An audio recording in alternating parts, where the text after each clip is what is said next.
and today we've got a 71 Chevelle behind us, and to tell us all about it is the owner, Ryan Miller. Ryan, I understand you got a lot of history with this car, dating back to as far as when it was built. Yeah. Let's start there. Bring me up into when you brought it home. Sure. I got the car 12 years ago. From second owner. It was redone, so kind of a full restoration, 2009. So original car from 1971 from California. Okay. So old lady owned the car. Super. I think I even have the title in the book here. Oh, so you can actually verify it was an old lady. It wasn't just somebody saying "old lady Sunday driver." Yeah. It definitely wasn't a Facebook hack this time around. It was an actual old lady owning it. Okay, good. Yeah, exactly. So as far as I know, she got the car new. Yep. And then it got transferred over to Indianapolis, where it was restored, and documentation on that as well, from receipts to pictures. So we'll have a chance to look at those pictures as well. So sounds good. And you said you got this car in a trade deal. Yeah. I briefly just kind of described to you what I got was I had a 2008 Harley Street Glide. Basically, I almost had an accident. Scared me. I had two little ones at the time. So then I took it on trade and went down to Indianapolis to get this, although it didn't look like this when I got it. Oh, yeah? No, it's totally different. So take me through, how was the car set up from the factory, engine, trans, kind of the basic options, and then how you got it, and then into what we see today. Sure. 305 car, turbo 350 trans, 3-speed, basically probably lowest you could get at the time was 305 at the simple that time. options. Factory AC it had the options in there. I took that out obviously because there's better things to do with all that weight. Right. That's gone. But it was a 305 turbo 350 car. Cool. Super clean. There isn't anything underneath this car that really hasn't been touched by me or the original owner. I mean, it wasn't dinged and dented or anything like that. It was pretty nice when I got it. So really what we're looking at is, we're not looking at replacement panels, we're not looking at all that. This is still an original body, just refresh and paint. Yes. So it's an SS clone, believe it or not. It's not a true SS. Oh, there's not very many of those out there, are there?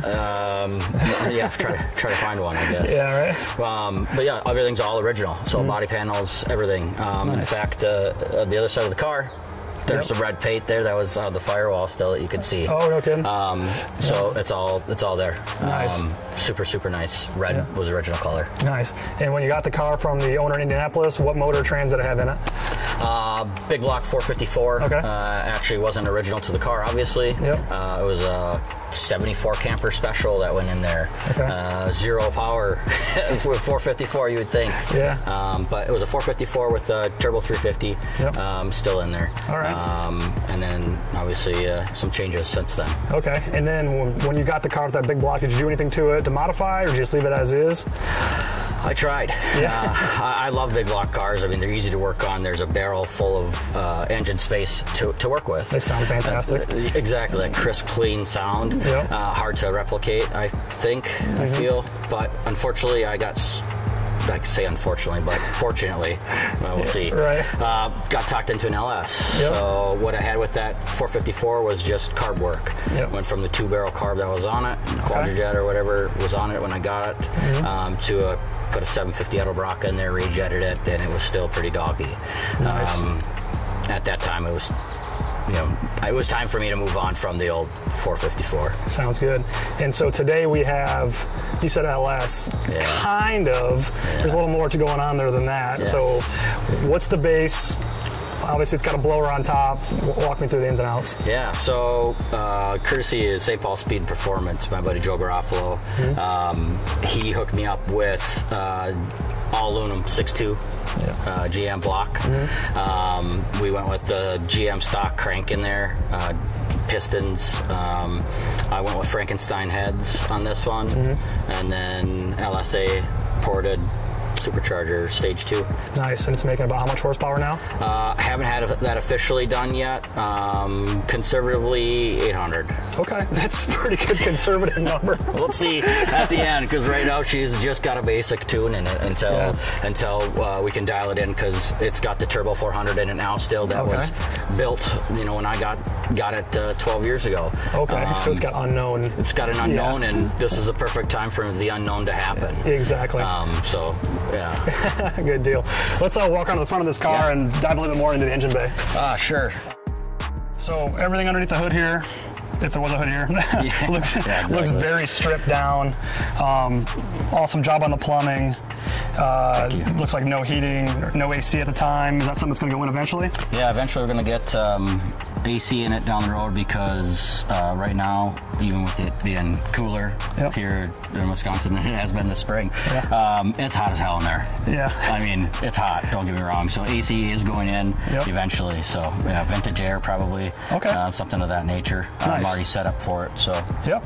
Yeah, so you got the compressor on there. Yeah. Cool. Looks like you've got air oil separator. Yeah. Looks like front mount heat exchanger for the supercharger. Yep.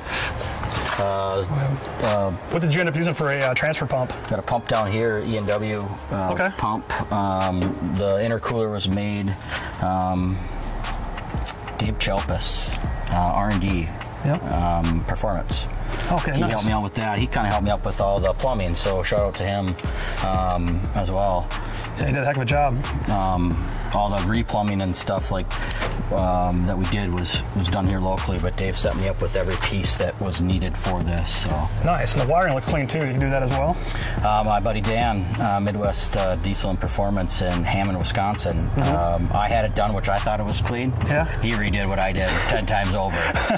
So shout out to him too, because he hit everything in the car, and it looks fantastic. Yeah, it looks really good.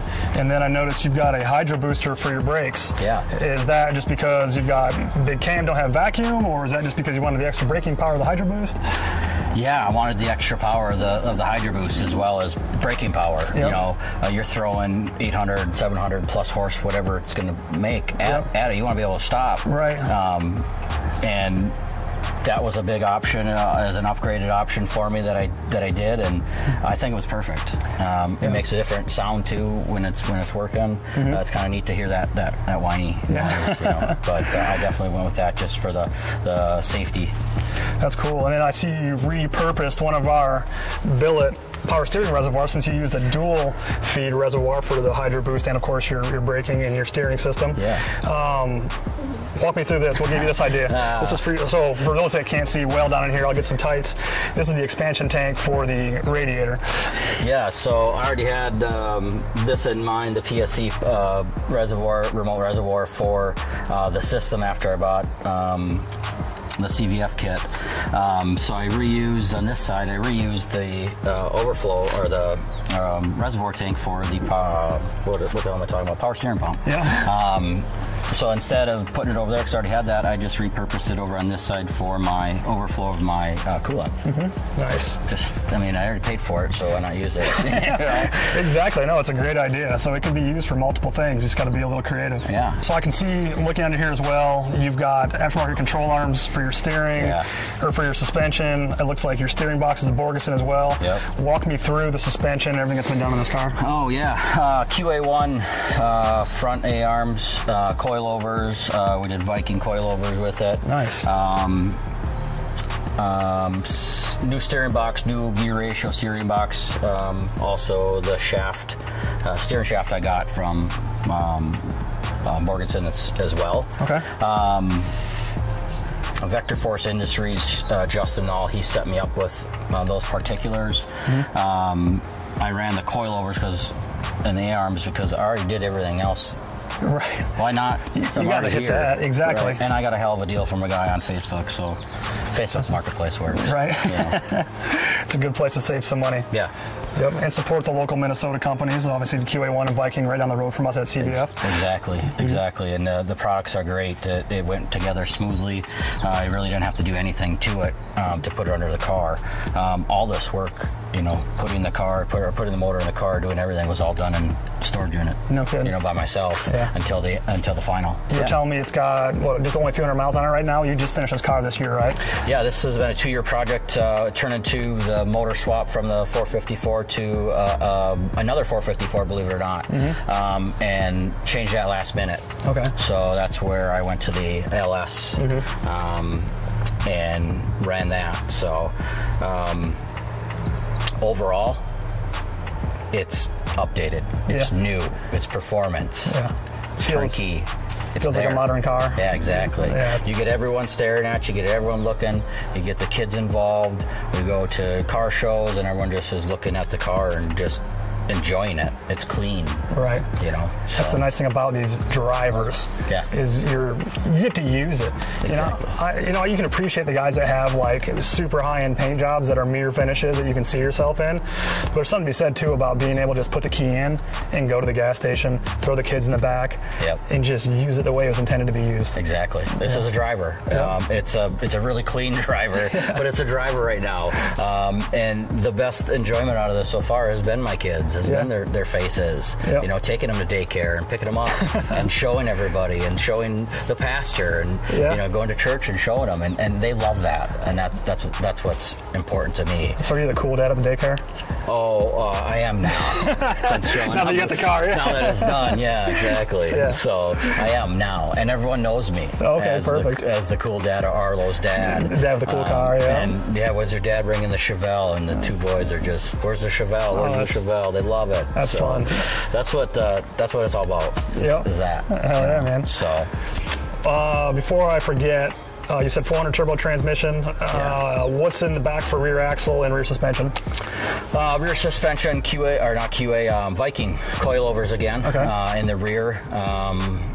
I did actually. UMI made a stabilizer bracket up there. I think they make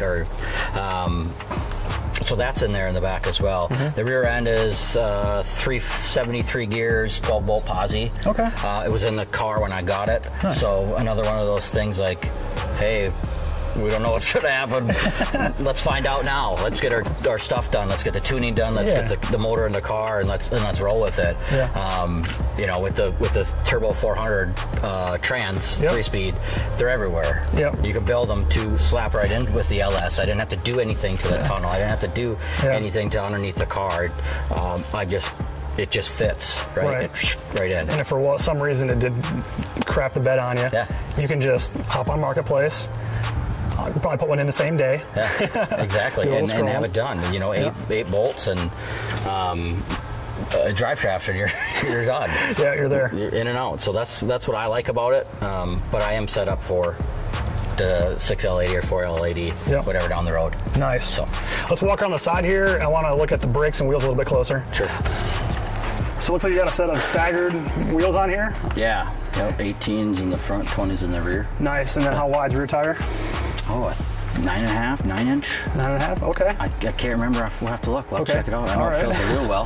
We can do that. That's not tubbed, is it? No tub. Okay, so just about as wide as you can get putting tubs in? We stayed within an inch, half-inch probably, tolerance, just because we didn't know which way it was going to be for sure.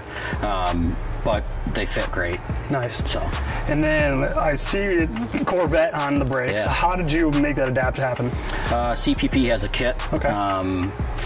Spindle kit, so Corvette brakes, a C5 that fit on there, and then you just get the drop spindle from CPP or anyone who sells them, and you can put Corvette 13, 12-inch brakes, whatever they are. That's pretty awesome. On the US mags. The wheels look fantastic on this thing. Shout out to St. Paul Speed again. They're the one who set me up with it. Joe hooked you up? Yeah, he hooked me up. Oh, good deal. All right, take me through the interior on this car. Is it all original? Has it been redone? What's going on here? So the car interior has been redone. I don't know what you call this, creme de la creme. Obviously, the previous owner had etched in the 71 in there. I think it looks pretty good, but the interior is still dirty because I have some missing parts, as you can see. I had a little electrical fire in one of my storage units, and all my parts that were to finish the car were in that unit. So inside, this is as far as I got with what I could do. Back here, original carpet. I don't even have Dynamat or anything in here yet, but 6x9s in the back, just standard 6x9s. I threw some Kenwoods in the corners and the kick panels. Why don't I have you get in the driver's seat and fire the sucker up for us? Yeah, not a problem.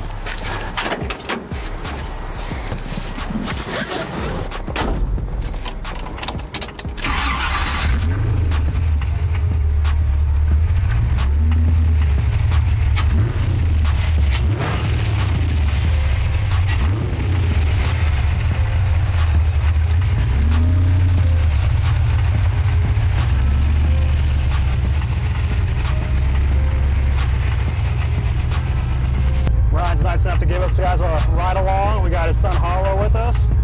Let's get going, bud. All right, let's roll. Yeah. Where you want to go? Wherever, man.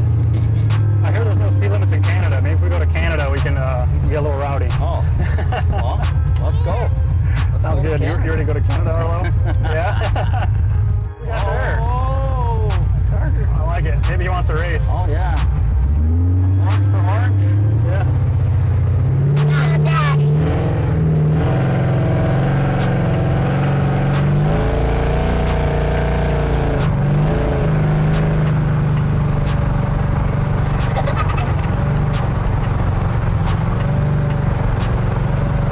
Pretty neat. Yep.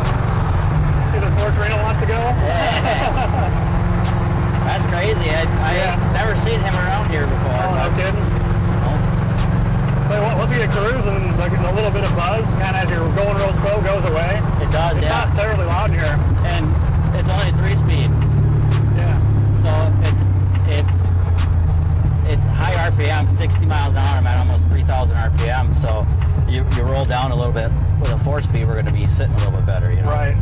No, But we did go against a Ford Edge or something earlier. Let's beat the van! Let's beat the van! All right, I'll beat Grandma. You guys hear that? We gotta race this van.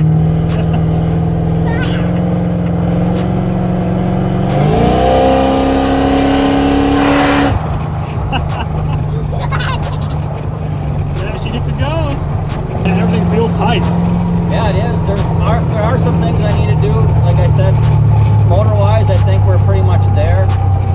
Car-wise, it's just bushings, mounts. I hope they're not original, but they probably are original. Yep. There's always little things and kinks you're gonna have to work out when you're building these cars. Yeah, exactly. I mean, it's not like you can just take it and everyone says turnkey. That's what I thought too. But then it's all the little things that you don't just get to go get. You know, custom bracket here, a drive shaft issue over here, or what have you. But there's always those little things that you're going to have. And that's what kind of builds that connection with man and machine, right? It's all those, nights of putting in that sweat equity, the trials and tribulations.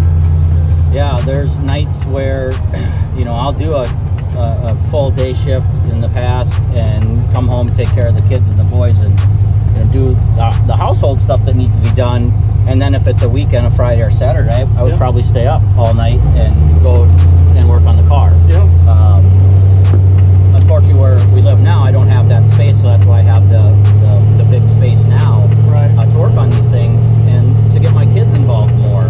My boys love it, and I love it for me personally because my dad helped me, and my stepdad, who's my dad to me, always has been. He's been by my side, and same with my dad. They taught me this stuff, so it's a dying thing out there, and I want to keep it going at least with me. Yeah.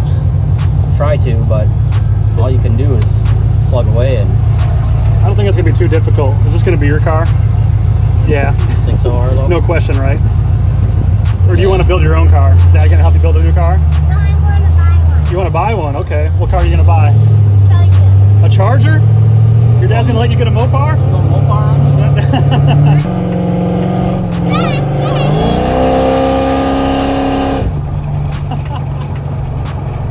Yeah, there's no lack of get up on this.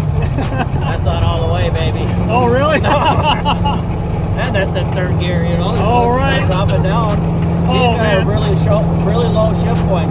As I was saying earlier, is like it's still a whole process yet, as anybody knows, to get your engine and your trans in sync. And right now, I'm just dealing with what I got because the quick $500 LS swap is not $500 bucks.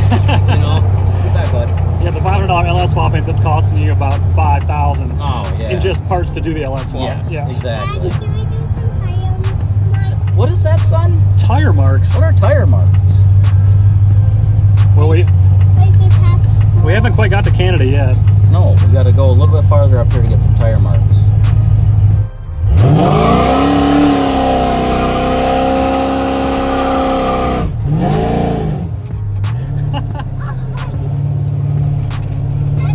Love that, don't you? That's my favorite part. Right there. You know what? That's all. That's it. Right there. This part does a pretty good job of turning tires into smoke, doesn't it? You don't even have to touch the pedal to do that. No, it just goes. Yes, sir. You know, with Holly, the Holly setup that's in it, like I said, it's turnkey.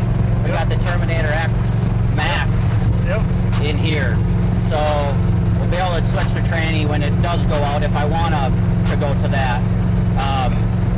You know, all the setup that we have on here right now, it's so easy. You know, everyone knows that it's just a touch screen and you can switch any digital design you want. You can also put in any custom design in there. So turnkey with the Holly setup, done deal. You don't even know that it's mounted in here anywhere. It's actually behind the dash underneath. I had it. Dan do it for me at Midwest Diesel. He also does all the other shit we talked about, but those types of product that are out there is what made me go to the LS. Now I could have done a Haltech or something else, but that wasn't out yet. That was just a talk. Right. And everything you have is Holly on my car. All my filters, all my gauges, all my fuel regulator. I mean, all this stuff is all Holly. So I just kept it on this car that way because this was really my first build by myself. Right. Doing it outside of help from other friends, other colleagues, other businesses, guys like Dane and CVF Racing. You know, who you personally, this is something you're doing personally for me. You know, you personally have answered phone calls on questions on an adapter issue we had with the car. How do we solve that? I had somebody come down to get this adapter from you. I had it milled down. Problem solved. You know, just it's something that I think everyone deserves to have a connection with somebody, and I've made that connection with you and the company. So, you know, appreciate you coming out here and taking photos and being with me and interviewing me today on how this car got set up. No problem, man. I love seeing projects get done, like more than anything. That and just, you know, seeing the joy that it brings, like your son, you, for a first build. Nice work, man. This thing is awesome. All right, guys, this is going to wrap up this episode of Auto Bio. I hope you enjoyed watching. Ryan, thanks so much. Thanks for having me. No problem, man. Take care. See you guys next time.